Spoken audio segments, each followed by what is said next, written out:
Здравствуйте, дорогие друзья, мои любимые подписчики и гости канала. Я рисую на клеевой ткани, на флизелине. Еще многие пишут в комментариях, что это клеевой спанбонд. Ну, я как привыкла называть флизелин. Нетканный материал еще называют.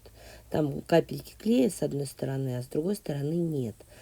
Видите, так как он такой полупрозрачный, то для того, чтобы симметрии добиться в рисунке, я вот так вот складываю пополам и просто перевожу то, что мне видно с нарисованной стороны. Таким образом у меня получается более симметричный рисунок. И хотя я рисую по обратной стороне, все равно виден он, видите, он проявляется, и я потом могу с лицевой стороны его просто обвести, чтобы видно было почетче. Я рисую стержнем, который исчезает при нагревании. Единственное, что надо помнить, что ткань у меня клеевая, чтобы не приклеить. Поэтому я, когда рисую что-то, то, что мне потом в результате не понравилось, и хочу изменить рисунок, то я слегка-слегка, только вот прям вот даже не прикасаюсь утюгом, просто рядышком провожу, чтобы нагрелась ткань, и рисунок исчезает.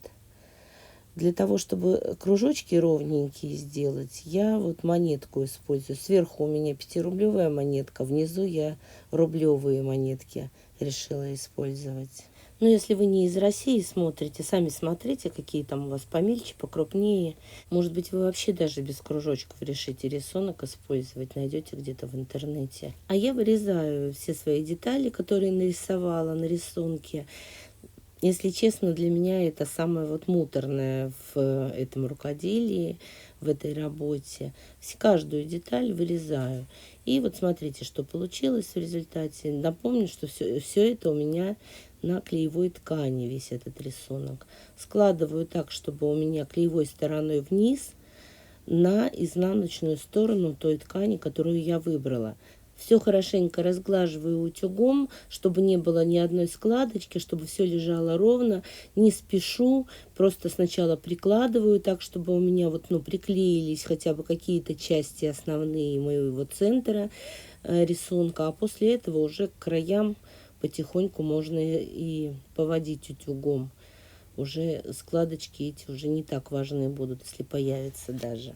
Дальше я опять буду использовать вот этот стержень с пастой, которая от нагревания исчезает. Поэтому я сначала так вот немножечко проветриваю свою заготовку, чтобы она охладилась. Потому что иначе, как говорила моя учительница русского языка, артель напрасный труд сразу же исчезнет после того, как нарисую, если рисовать по-горячему. Я обвожу, отступая от края, так, чтобы у меня получилось где-то хотя бы 4 миллиметра. Лучше, конечно, 5, если рисунок крупный. Но вот в узеньких местах, видите, я прямо посередине даже никакого вот не оставляю. Просто полосочку рисую. Я буду вырезать вот этот рисунок именно по этим нарисованным линиям. Опять вырезать, конечно, но тут уже ничего не поделаешь, придется, раз задумала такое дело. Опять вырезаю по нарисованным линиям. Девочки, ножнички лучше, конечно, не очень большие, потому что здесь такие мелкие детали получаются. Поэтому я вот заказывала себе, слава богу, они действительно острые, кончики режут. Но я даже не вспомню, в каком я магазине брала. Просто вот рада, что они у меня есть. После того, как все вырезала, делаю небольшие надсечки на расстоянии, где-то, я не знаю, зависит от того, насколько круто изогнута деталь. Там, где больше изгиб, почаще. Там, где более прямая сторона, там можно и пореже. Я буду делать аппликацию, и вот эти части, которые я делаю надсечки, я их буду загибать на изнанку. Ну и, соответственно, делаю так, чтобы от этого не пострадал рисунок, чтобы я загибала, и все это было так, как положено. Вообще хорошо, конечно, иметь жидкий клей, но я на даче, и вот у меня нашелся только карандаш, да еще и он уже старый, он такой уже еле-еле клеит. И я поочередно вот каждую деталь сначала вырезала, потом надсечки сделала, потом приклеила. Только дальше приступаю к следующей детали, чтобы у меня не оказалось, что у меня все порезано, почикано, а ничего не сделано. А тут какой-то результат прям сразу уже, хотя бы с каждой деталью по отдельности. Вот такая получилась заготовочка. Это у меня будет обратная аппликация. Я покажу вам, как будет выглядеть с разными тканями. Вот, допустим, с однотонной вот так. Вот это мне очень понравилось. Это у меня платок, он уже старый и уже, ну, как бы там застежка сломалась. Смотрите, как выглядит. Но здесь вот очень хорошо бы подошел черный цвет верхней части заготовки. Посмотрелось бы прямо, как будто он изнутри светится вот этими люминесцентными цветами. Но так как я планирую сделать наволочку из этой заготовки, то мне зачем черная наволочка? Мне такая не подойдет никуда. Но с черным цветом, ну, имейте в виду, мало ли, ну, сумку захотите сделать, и у вас примерно такого плана будет что-то. Вот однотонная с однотонным, я так поняла, не очень хорошо. Если у вас цветной верх, то можно однотонный низ сделать. Если у вас верх однотонный, то лучше делать разноцветный низ. Вот мое мнение такое. Я решила остановиться вот на этой ткани. Это штапель. Я его уже укрепила флизелином. И вот буду прикалывать булавочками свою верхнюю ткань, заготовку. Уже это не просто ткань, а это уже заготовка. Но перед тем, как прикалывать булавочками, решила все-таки еще прогладить утюгом, потому что так как у меня был клеящий карандаш, то там не очень аккуратно, но зато благодаря этому приклеилась она немножечко за счет проглаживания горячим утюгом.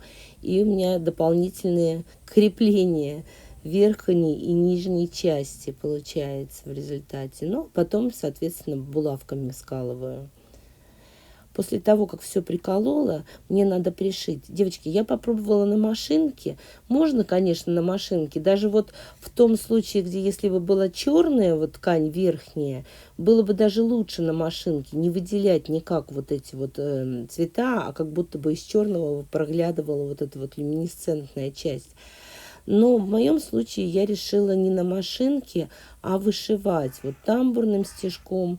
Перед этим я там голубым цветом вышивала, обметочная строчка была. И вот здесь обычным козликом. Стараюсь разными цветами, чтобы, ну, как-то поинтереснее выглядело. В результате получилась вот такая заготовка. По-моему, очень симпатичная. Единственное, я у вас хотела спросить мнение. У меня справа вот такая же ткань, как и снизу, а слева я положила однотонную сиреневую, и вот какая лучше будет дальше, чтобы подушку делать, потому что хочется добавить вот цвета какого-то по краям к вот этой бежевой заготовке. Я даже не знаю, какой выбрать, по-моему, мне взгляд уже замылился, может быть, вообще что-то другое подобрать, вообще другое. Я пока ничего не буду делать, дождусь вашего мнения. Если вам понравилось это видео, ставьте лайк, конечно же, пишите комментарии. Если вы еще не подписаны на мой канал, конечно же, подписывайтесь, я буду вам очень рада. И большое спасибо всем, кто досмотрел до конца.